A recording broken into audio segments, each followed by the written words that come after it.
Good morning, YouTube. This is Phoenix Dingo. Thank you for tuning to my station. All right, so I apologize. I haven't been able to do too many videos. I have been working my tail off at my job.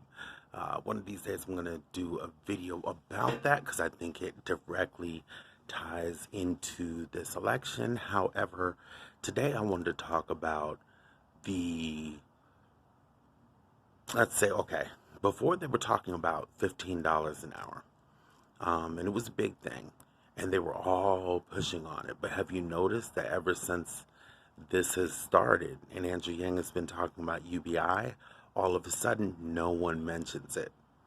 It's not brought up in the debates, and last time around, it was all in the debates.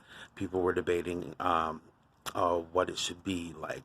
Oh my goodness, I'm sorry, it's early. Bernie Sanders was talking about $15 to $20. Hillary Clinton was like, we'll try and get up to 15. It was a really big deal when they were talking about it, when they were talking about income equality. And now all of a sudden, now that Andrew Yang is part of the equation, it's crickets. I think one of the biggest reasons why is because when it comes down to that point, they would have to bring Andrew Yang in because he's the only other person that has a different idea aside from raising wages. Okay. Now, I think this is a big deal because if they did, I feel like that debate would completely bring them all down. Reason being is when you're talking about UBI, you're talking about everyone getting $1,000 tax free. And you're talking about businesses who would have to fight for that $1,000. You know, if everyone has more money to spend, it would work out in the favor of the people with the best deals. Because if you think about it, if everyone has an extra $1,000 and we all take it to Walmart, Walmart's going to do great. Amazon's going to do great. So if you take that in comparison to switching it over to $15 an hour, right? One, small businesses will fold. They started their businesses off of the premise of what the wages is going to be. You have to, well, you should write a plan about projections, what you're projecting your cost to be, and the cost of labor and the cost of product, cost of running your business versus profits. So if you start with a business model like that and then you're forced to raise the minimum wage, and it's not that I don't think that should still happen, but in the meantime, while we figure out how to do it, you know, I feel like if you gave everyone $1,000, you know, if someone opened a restaurant, we could afford to go out and eat. We could afford to do things like this so that by the time we got around to raising the minimum wage, these restaurants, these businesses would be able to afford to pay people more. So I think that they're scared to even bring up that topic because Andrew Yang would mop the floor with them. Or as Joe Biden says, beat them like a drum. He's such an idiot. So I think it's really important that we try our hardest to get this into the next debate. There are so many reasons why. If you're talking about the difference between UBI and wage raises, you're also talking about what are the businesses going to do. If the businesses have to pay more, you can bet your bottom dollar that they are going to raise prices. They're going to raise prices, no doubt. You know, so when it comes down to, I've heard a lot of people say that they're scared that people are going to raise the rent. Well, I think one of the biggest things is, like Angela said, is people have more options. People have more options to be able to move to different places. People have more options to move out into the country.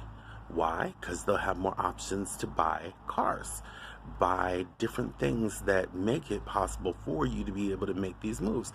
I know about 15 minutes outside of town, there are places that are like $500 cheaper than where I'm living right now. I choose to stay here because of the convenience, and two, I have 3 dogs. This place is kind of perfect right now until I buy my own house. But um, the point being is, when you're talking about the options, I know plenty of people around here who don't have cars, but living here with the amount that, like, the average place around here is like $900 a month, and that is not including GRU bills, which are ridiculous. Ours was $549 last month, and that's for electricity, trash, water. Then you got insurance. Then you got car payment. I mean, it's crazy. And so you got people without cars who have to rely on public transportation, and they have to be able to get to and from work. And if you're out there in the boondocks, chances are there's not really a bus. And if there is, who really wants to sit beside the road in the middle of nowhere, much less walk there, especially if it's raining? Just saying. Or really hot, so you get to work smelling like body odor and stuff. You know what I'm saying? I mean, you do what you got to do, but if you had more, you have more options.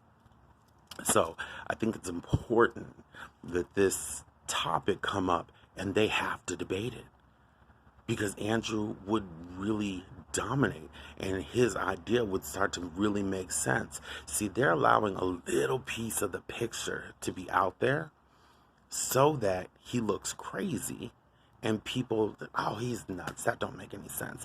But if you think about it, if you really think about it, and you think of, it's a perfect way to transition into a lot of these changes. Why? Because if you release UBI, people would be able to pay for some of these changes. Like, for instance, getting a new car that's electric or one that's more energy efficient. People would be able to pay to put solar panels up. People would be able to pay for better quality food, more fruits and more vegetables. There's so many different ways that this would actually transition into a new way of living and a new way of being that could be really be beneficial to everybody.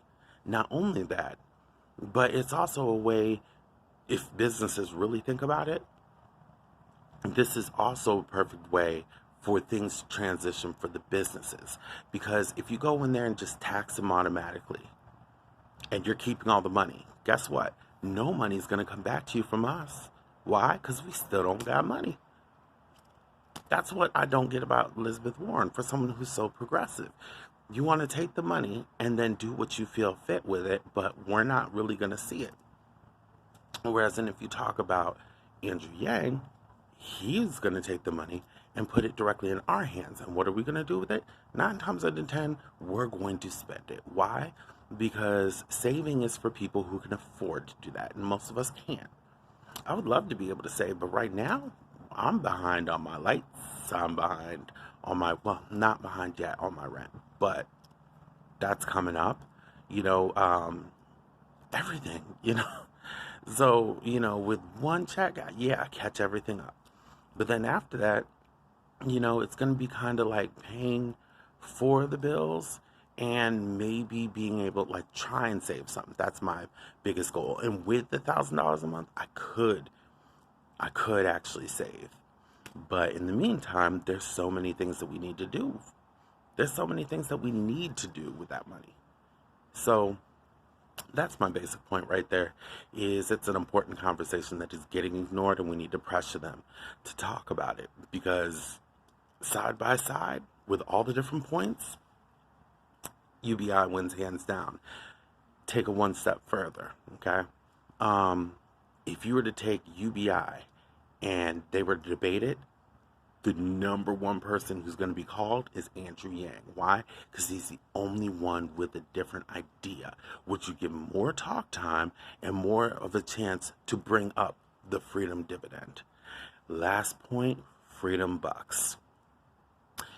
This is perfect, because if you talk about going through the whole process, like right now we're all donating what we can. I go donate plasma to go donate, and I can't donate a lot because I have to put gas in the gas tank. So You know, I try and donate like $1 here or $1 there. I haven't got my first paycheck yet, so I'm waiting. Um, but it won't be a stress or a burden. And I love the fact that people like Andrew Yang appreciate that $1 because I know I feel like crap when I'm doing it. But I do know I count as an individual contributor. And I do know that if there's a million other broke people like me, that's $1 million. So I'll give them that $1, you know? And I know a whole bunch of people are probably laughing at me like right now, like $1, you save the world, right? But it's all I got. I've been unemployed since January. So I do what I can. But them bucks is a real opportunity for you to really support your candidate without having to reach into your pocket. You know what I'm saying? If you divide it up between the different debates and everyone gets a chance to do that, that's a pretty substantial amount of money. Or you could go ahead and donate that and then donate a little bit at a time, whatever you can afford. But they could get so much money just simply by working for our vote.